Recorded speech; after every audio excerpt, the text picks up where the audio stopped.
Welcome to another episode of Designing Yourself. I'm Paul McAleer. And this is Whitney Hess.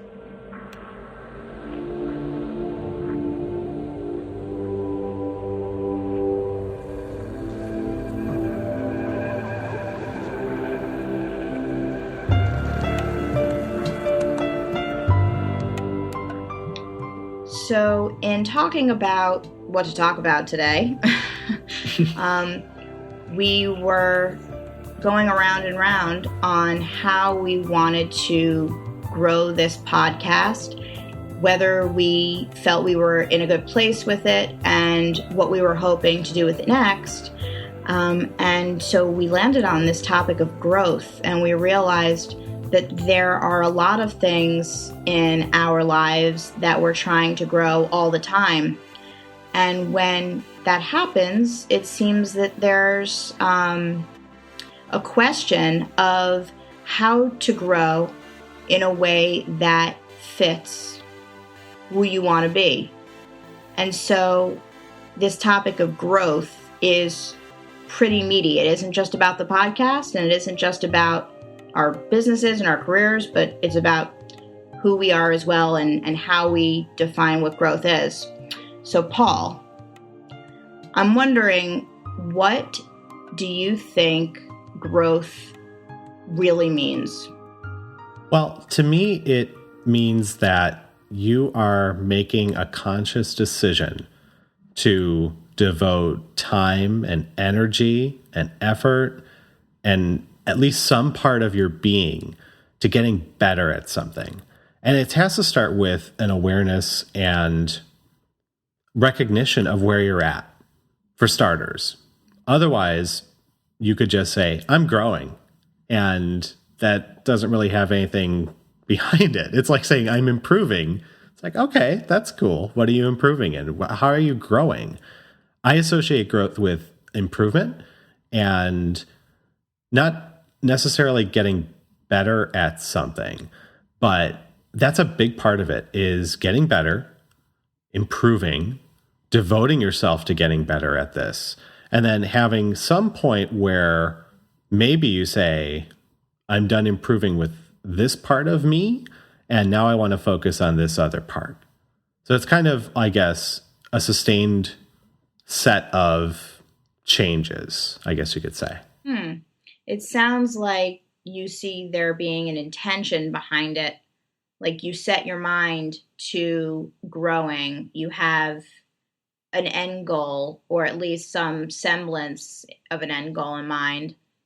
And then you put forth a concerted effort to bring about that change that you're looking for.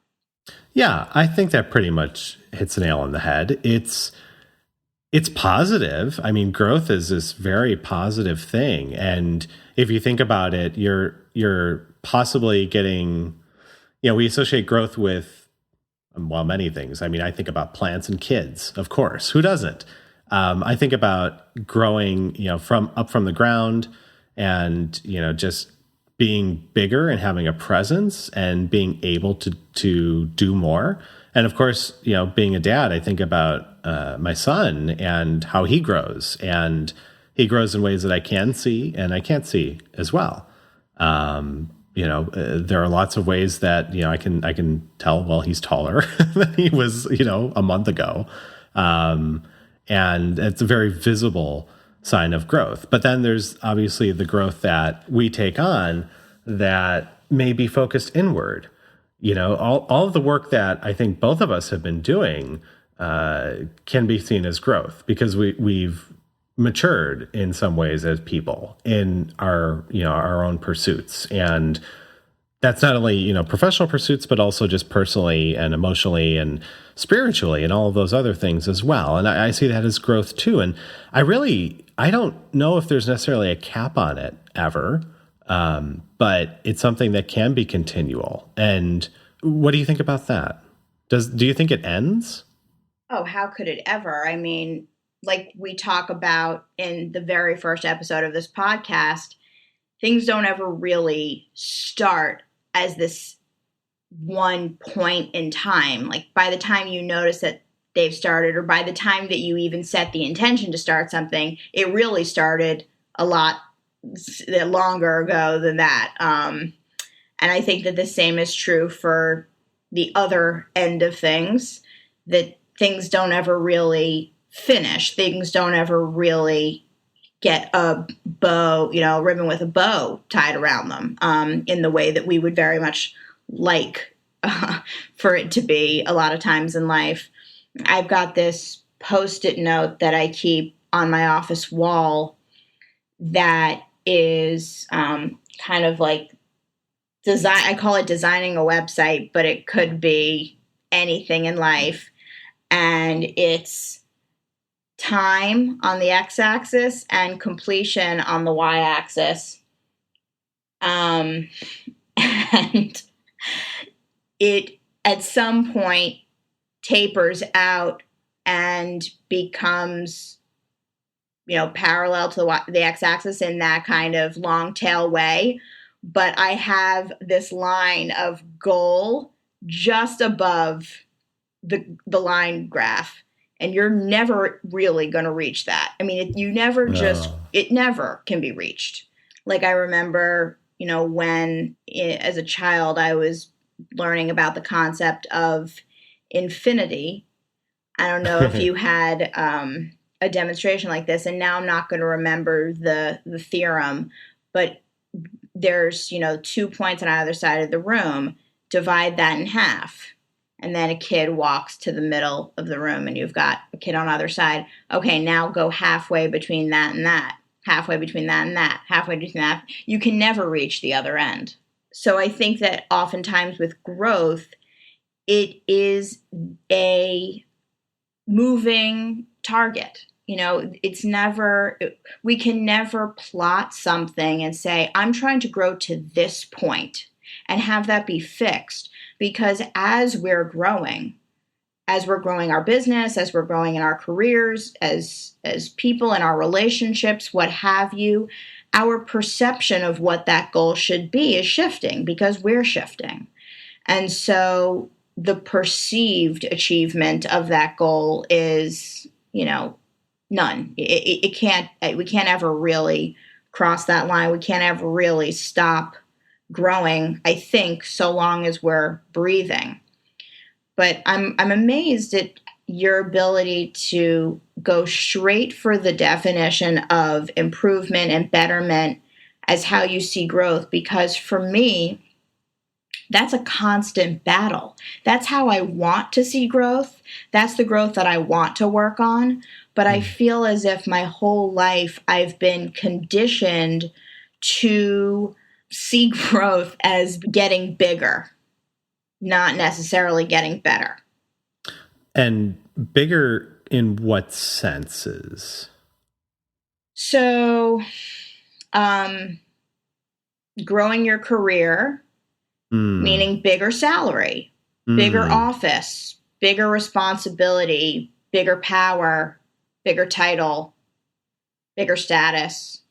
In your life, bigger house and bigger space, bigger land, bigger toys, Sure.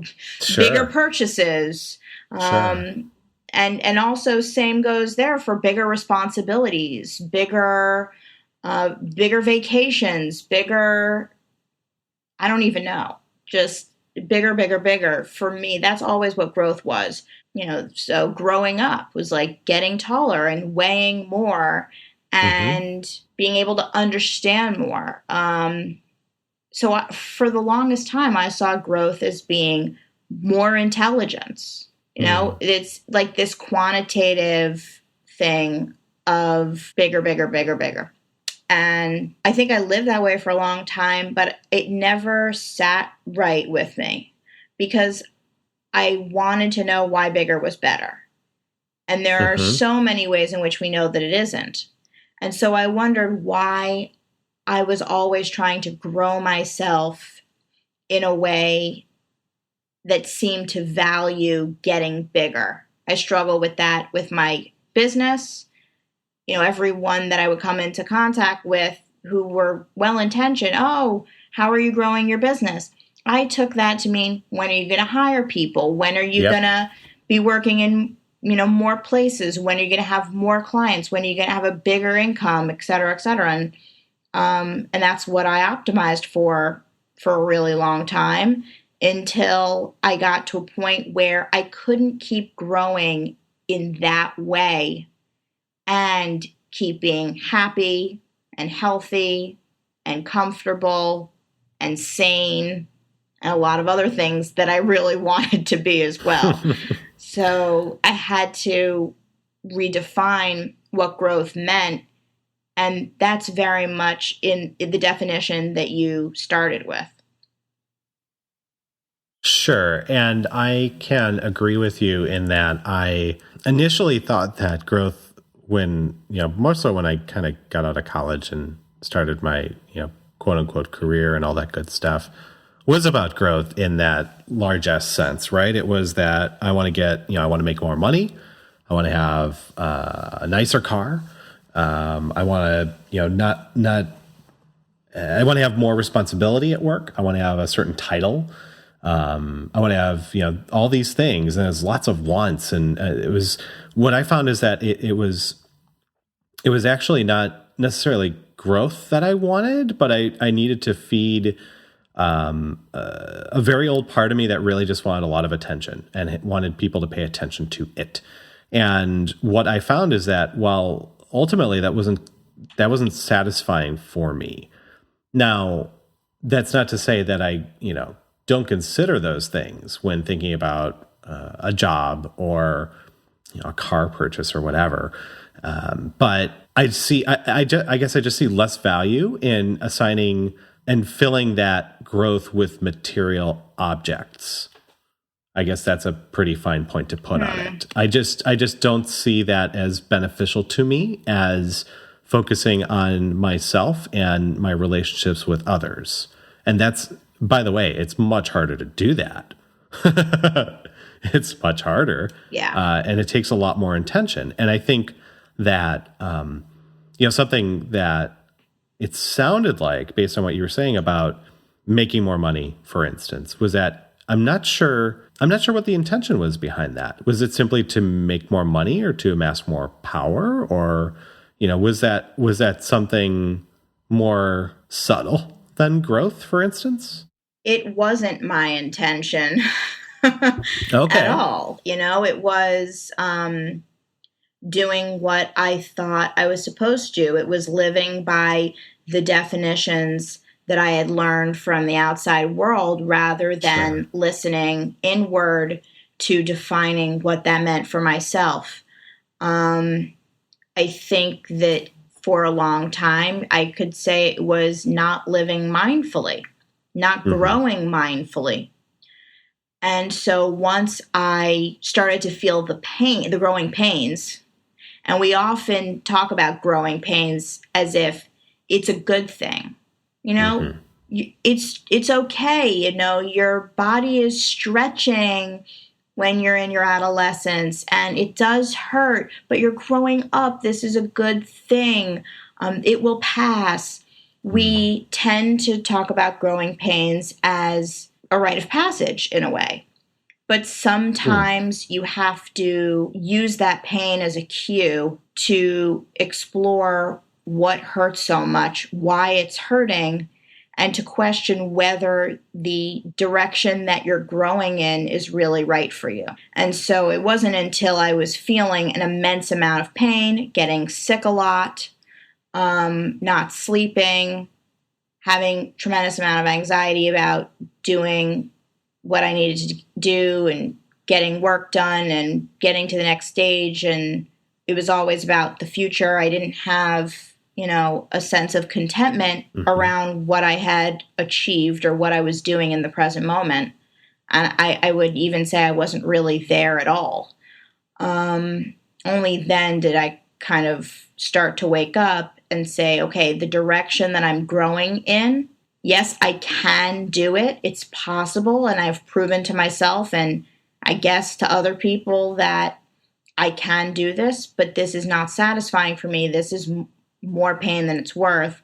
I want to grow in another direction. And it took some time to figure out what those other directions could be and to even acknowledge what you're saying of this idea of improvement being something that wasn't just about getting bigger, but that maybe growth is inward and that I can focus my energy on that, keep my salary basically the same for the rest of my career, and that would be success. And if I continue to grow inward, that I'll still be growing, I'll still be developing myself, I'll still be designing a life that I love, but I don't necessarily have to be measuring that growth, in the ways in which I was taught to measure them. Right. And I agree with you on that. And it touches back to our very first conversation over a year ago about the titles and the money and how that kind of that ultimately was not what really was satisfying for you. I think it's interesting that you mentioned a couple things. First, the idea of us getting better and having this goal that we shoot for, and we never quite reach it. And when you first said that, I was feeling a little sad because then that's like, well, Whitney, why do we have goals at all if we're never going to reach them? But I like the finer point you put on it of that we set them in our present state. They change and evolve over time, just as we do. Then it makes sense. It makes a lot more sense to say that I'm growing towards this, or this is where I'm headed, more in a slightly abstract sense, just because it allows us that space to, be in that moment and change our minds and not necessarily be bound to a particular plan. I also love the phrase growing pains. And it's interesting because when you mentioned it, of course, first I thought about the physical pains that are involved with growing up that you brought to mind as well, right? Because it can hurt. There are times when it can hurt. But to be honest, it feels like we never get out of growing pains. We just experience them in very different ways. They may not be physical anymore, especially when you're older, or maybe actually when you get older, they do become physical again. Actually, you're growing in a different way, but they affect us more inside, and it becomes more of a component that goes along with change. And you're right in that it's interesting that we kind of poo-poo it and say it goes along with the territory, and you'll get past it, you'll be better for it. So it really suggests that with any kind of growth, there is going to be something that hurts, and not necessarily in the physical sense, but possibly in the sense of having to let go of something, or having to change an attitude or a belief or a pattern, or recognizing something in yourself that you might not like all of these things that I associate with pain and negativity in order to get to a point where you can grow. That kind of goes along with it. And it's a little daunting to think about that there's pain involved with it. But then there's got to be something better on the other side of that. Well, absolutely. And as you're saying this, I'm thinking, well, life's a journey, not a destination. We fight so much against that in our culture. We do. And yet it's all there is. Literally, now is all there is. And we've spoken about present so much, so I don't want to belabor the point, but growth is the present tense. We don't say having grown. We're putting value in growing, present tense. So there isn't a destination. There isn't a goal that needs to be achieved. We set the goal for having the opportunity to determine the direction that we want to grow in, so that we spend our time growing, present tense, doing the things we really enjoy, and eventually creating opportunities for ourselves to get to a new destination where we can then begin a new journey. Not to be at the destination, but to continue on the journey that we want to be on. So when you say things like getting, yourself to a point where you can grow, it just makes me think, well, that first phase was a growth of another kind. And the pain that you're talking about is, what the other side of it is pleasure. Sorry. Pleasure and pain. And I named it that for a reason. They're both happening simultaneously. And that is all there is, as they say. And that's all there is. It's painful and it's pleasurable. And we're living it right now. And that's it. So it's not, you don't need to feel bad about when I say, well, you're never going to achieve it. No one ever achieves it, whatever it is, that thing that they're trying to grow towards, because you are achieving it.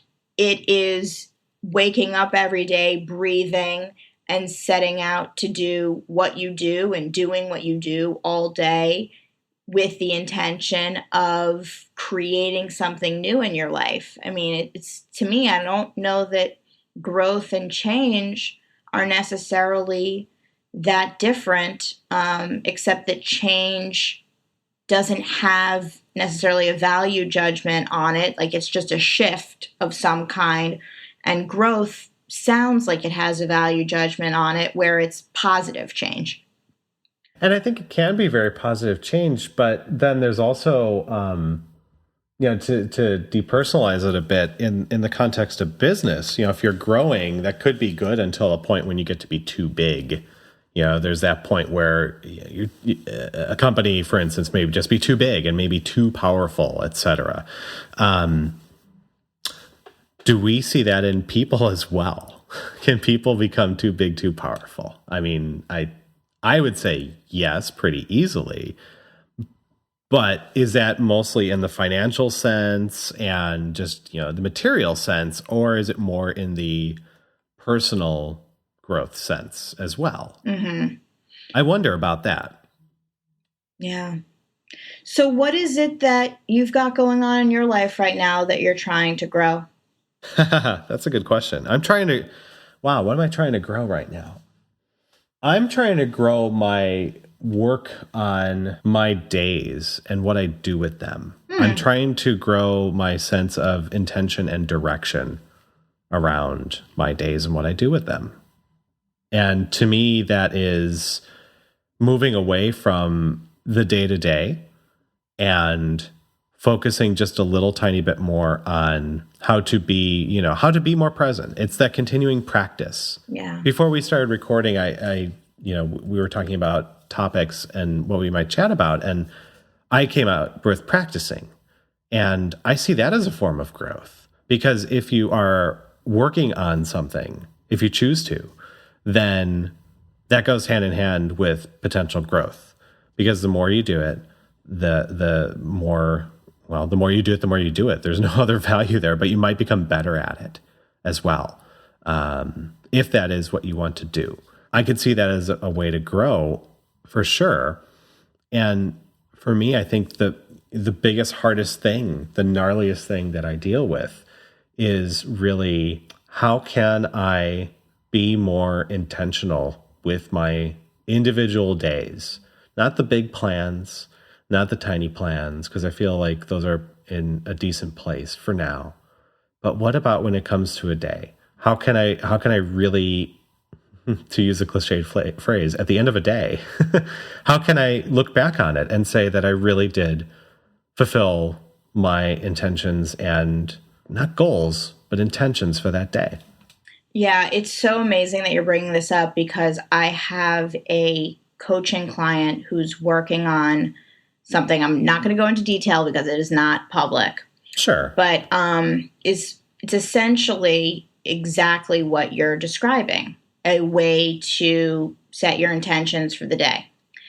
And one of the things that we were recently talking about is how, on the one hand, having a way to set an intention is really valuable, because so many of us spend our time each day at the end of the day thinking we spent it poorly. I wish I had more focus, or I wish I had taken that moment to decide what was really important to do today and then done that. I wish I had a way to set that, to track that, to remind myself of that throughout the day. That's incredibly valuable. And I see that as absolutely being a huge part of personal growth. But it also, growth has a lot to do with recognizing what you have accomplished as well. And there's so little out there in our world, of productivity, tools, methods, you name it, that celebrate what you have accomplished. And again, it is part of our society's obsession with attainment and the future that I think has created that. But it's worth us recognizing just how valuable it is to not just set the intention at the start of the day to focus your time and energy throughout the day, but then to have that moment at the end of the day where you take a look back, and rather than coming down on yourself for all the things that you didn't do that you had intended to, recognize the progress that you did make and the growth that you did create in your life, and feel satisfied with that. Because I have a hunch that feeling those positive feelings is more beneficial to your future growth than the negative ones. Yeah, for goodness sake, go easy on yourself. I mean, we're all trying, we're all human, and if you put in an effort, even if it's not necessarily a conscious effort, if you put in an effort that day, that's all that matters in the end. But then to reflect on, well, if it didn't meet your expectations or what have you, well, why not? And not in an accusatory way, but just exploring that. I think that's pretty important. And, it's funny and maybe it's just an awesome coincidence that you have a client who's thinking about this as well, because I wonder if it goes hand in hand with the idea of growth and material stuff, because apparently that's where I want to go with this. Because when you attain a certain level of any level of financial stability, I mean, then there's a component of showiness that you have to, well, don't have to, but so many of us choose to participate in if we can. If we have disposable income, we want to demonstrate that in different ways. Some of it is more about status, right? So in the absence of that, if you take that away as a way of showing growth, then how do you do it? How do you show to yourself, because that's, kind of who you're accountable to first, that you've grown? How does that manifest itself? How do you keep track of it? It's so funny that you're asking that question, because I am in a period of growth in my life where having less and less and less is the direction in which I'm growing. Sure. We got rid of a lot of stuff when we left New York. We really could only have what fit in the Jeep, and that was it. And so it required eliminating a lot of possessions that I previously felt defined my success in a lot of ways. I used to have an apartment in Tribeca, and then one on the Upper West Side of Manhattan, where I had photos of my travels around the world, professionally blown up and framed and hanging on the walls, so that anytime someone came over, they would see all the beautiful places I've been to and all the great experiences I've had there. Because at the time, I needed other people to recognize that in order for me to feel good about it. Sure. I wasn't feeling it inside of myself for a lot of reasons. Sure. And so that it was outside of me and hanging around me. And even though I say, it was for the people, my friends who I was inviting over, family who was coming over, it was for them, it was probably just as much, if not more, for me, coming home every day, seeing that, or sitting at home working, being surrounded by that on my walls to reinforce, what I couldn't acknowledge about myself or about my life. But over the last few years, it's been about eliminating that stuff. Yeah, I spent a lot of money to get those photos enlarged and framed. Okay, that's money I'm never going to see again. But I don't have those photos with me anymore. That's no longer a part of my life. And, we live in a furnished rental. None of the furniture is ours. Almost none of the artwork on the walls are ours. We have our own stuff in the cabinets, the drawers, and the shelves. That's pretty much it. And we're now talking about buying a sailboat and living aboard. It's something we've wanted to do pretty much since the beginning, but we weren't ready. It was way too painful to think about having that little in our lives, even though the purchase of a sailboat is a lot and it's much more than either of us own right now. There's quite a bit less that you're capable of having in your day-to-day life if you live on a sailboat. There just isn't the storage space. Like, I have hardly anything of a wardrobe left at this point because of all the times we've moved around, but I'm going to have even half of what I have now. And so, like, that growth in the opposite direction, I guess, of what we typically think of as growth, and how do you measure that and how do you show for that? I don't know that there is a way to outwardly show it to yourself or to others. I mean, maybe just the presence of a sailboat in our lives will be a way for me to point and say, see, we live on this. See how I've grown from, living in a sweet pad in New York to this. See how much I've changed, and for the better, I hope. Instead, I'm starting to believe, I'm not living it yet, but I'm starting to believe that the only way that I can show that is in who I am, in the way that I act, in the way that I treat people. And I think that what's really hard about hanging your hat on that is that we fuck up all the time. I fuck up in the way that I treat people, in the way that I handle myself, in the way that I carry myself, in how I present to the world all the time. We all do. And if I don't have any of the typical possessions and typical cues of my success, and I'm basically saying, what I want to be the demonstration of my growth? How I act every day.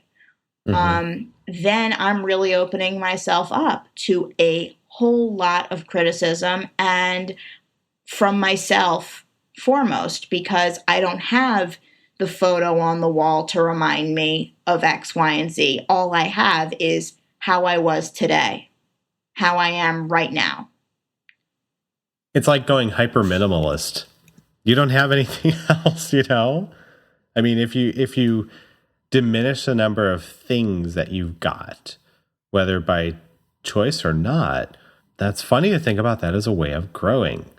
But it's almost this trajectory that it sounds like, to a degree, I'm not living on a boat anytime soon, but to a degree that both of us had, where there's a point where you just have stuff and or money and or title and or what have you, and that says to the world that I'm growing, I'm improving, I'm making it, all those things that Peter Gabriel sang about. That's all happening, right? So it's like, hey, hooray for me. And when it comes down to it, though, those are just things.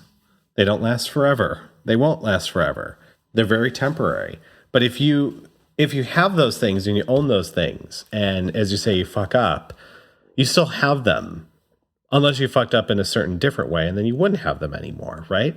But generally, if you use them as kind of as a way of showing how you are and a way of showing how you have grown and or changed, then there is the other side of that is that, well, then people may only see you for those things and in that way. And then if you do actually change and or grow, the people that were around for that may no longer be there, you know? And guess what? They're not.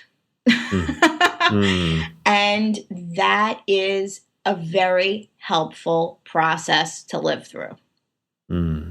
Because the ones who are the ones who mattered all along.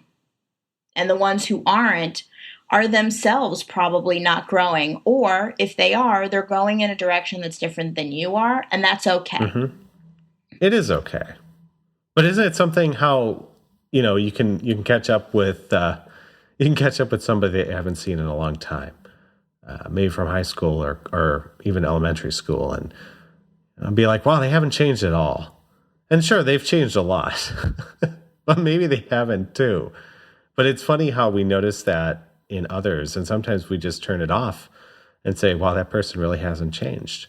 And it's not necessarily, it could be a negative thing, but maybe it isn't either. Maybe it's something that we can kind of depend on in a way, that even though we're growing and we're changing, we're still us in a way. We may be different flavors of us in that current moment, but it's still us. I couldn't agree more. All right. Well, that was a nice little chat about growth. Oh, it's always so funny how these topics overlap as much as they do. But I still think it's worth taking a little time to try to focus in on one and see where its borders are. I agree. And, with something like this, and frankly, all of our topics, there's a lot of overlap, and it's almost a circle of a Venn diagram. But I love exploring the sides of it and kind of looking at how these things all work together, because as we've talked about before, life is messy, and all of this stuff does overlap. So there's no reason to fully separate it out. But I appreciate that we're able to separate it ever so slightly, so it's easier to listen. Well, I can't wait until we pick our next topic and do this again. Same here. Thank you so much, Whitney. Thank you, Paul.